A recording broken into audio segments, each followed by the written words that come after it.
Cewek ini cukup terkenal dan sering banget siaran live gitu. Supaya dapat penonton, dia sengaja pergi ke desa, ke rumah neneknya. Si nenek senang banget kedatangan cucunya.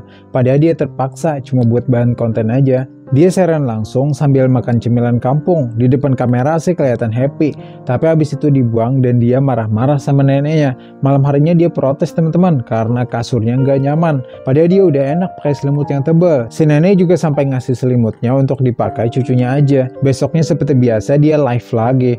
Terus dia stop dulu buat benerin dandanannya. Si nenek selimutin dia kan supaya nggak dingin. Tapi cewek ini malah marah. Lipstiknya jatuh dan dia nyalahin neneknya. Cewek ini baru sadar kalau live-nya itu masih nyala. Penontonnya jadi tahu kelakuan dia yang sebenarnya. Cewek ini makin kesal sama neneknya. Si nenek ngira cucunya itu marah karena dia ngejatuhin lipstiknya. Jadi dia jalan jauh walau kakinya sakit cuma buat beliin lipstik yang baru. Sementara di rumah cewek ini nemuin kotak yang berisi foto-fotonya. Dan dia baru sadar kalau neneknya itu ternyata sayang banget sama dia. Si cewek itu pun langsung nyusul neneknya dan minta maaf atas semua kesalahannya.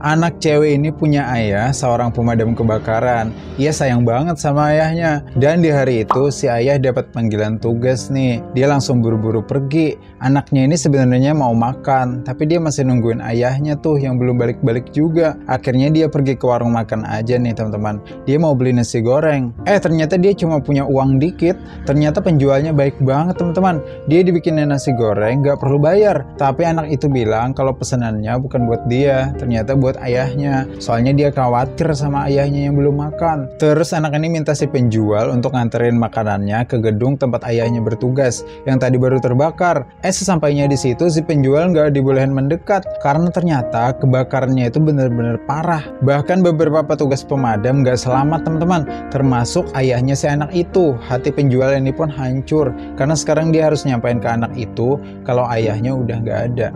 Kasian ya. Ibu-ibu petugas kebersihan ini dimarahin sama Pak Satpam. Soalnya dia aneh banget. Tiap hari dia selalu ke sekolahan ini dan selalu ngintip-ngintip. Satpamnya sampai kesal dan curiga. Ibu itu langsung diusir.